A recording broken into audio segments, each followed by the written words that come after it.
يا جماعة أنا اكتشفت طريقتين من القنوات الأجنبية لعمل ألذ وأطعم محشي من غير ما نسلق كرنب. أيوة، من غير ما نسلق الكرنب.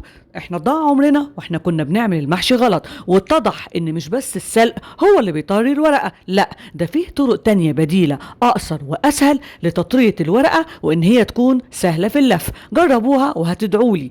أول طريقة هي طريقة الفريزر، ودي شرحتها قبل كده وهتلاقوا الفيديو هنا على حسابي. وتاني طريقة هي طريقة الميكروويف. هنجيب كرومبة ولفة استرتش، بس لازم تكون الكرومبة على نفس حجم الميكرويف. وعلى فكرة الكرومب الصغير ده زي العسل في المحشي وأطعم بكتير من الكرومب الكبير. ولازم تختاروا نايلون الاسترتش يكون نوع نظيف خاص بتغليف الأكل، لأن احنا لسه هنغلف بيه الكرومبة قبل ما نحطها في الميكرويف. بس الأول عاوزين نقطع راس الكرومبة زي كده، هنقطعها ونشيلها من مكانها قبل ما نغلف الكرومبة. وبعد كده بنلف الاسترتش على الكرومبة بشكل كويس، يعني نغطي كل جزء فيها من فوقها لتحتها.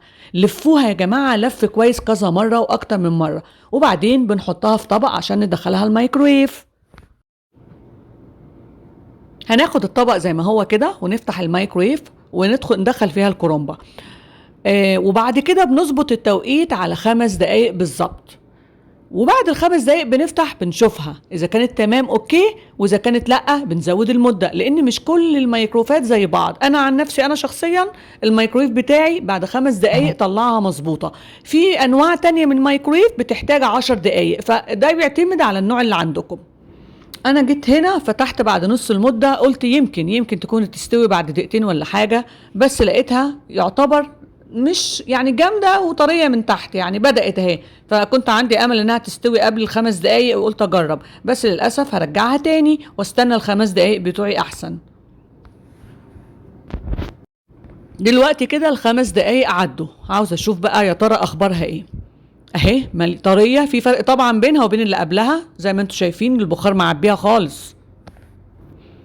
هنجيب مقص ونبدأ نقص كل الاسترتش وكل الأكياس دي، بس خلي بالكم يا جماعة دي سخنة نار. أنا بقى عشان لسه جديدة في المطبخ إيه متهورة واشتغلت وحتى اتلسعت.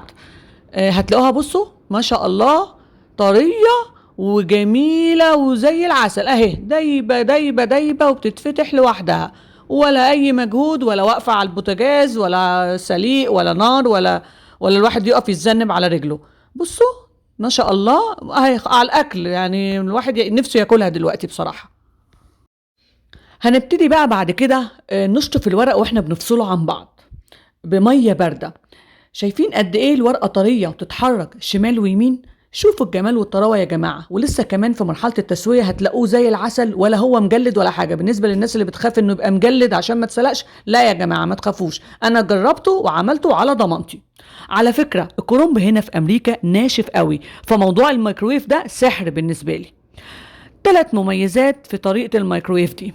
اول ميزه هي ان الورق بيكون كله سوا واحد، يعني نفس مستوى الطراوه، لان في السلق ممكن ورقه تطلع مهريه وورقه تطلع نص نص او ورقه مش طريه، انما في الطريقه دي كل الورق زي بعضه، وده بيفيدنا في مرحله التسويه، وكده هنضمن ان كل صوابع المحشي مستويه كويس. وتاني ميزه والاهم هي انك بتحتفظ بطعم وريحه الكرنب اللذيذه، لان في السلق كان الطعم والريحه بيضيعوا في ميه السلق اللي بنرميها بعد كده، لكن في طريقه الميكرويف بنعزز طعم الكرنب وبيطلع ألذ وأطعم بكتير من الأول. وهتشوفي بنفسك لما ريحة المحشي تقلب الشقة، مش بس الشقة دي، الريحة هتوصل لأول الشارع من قوتها.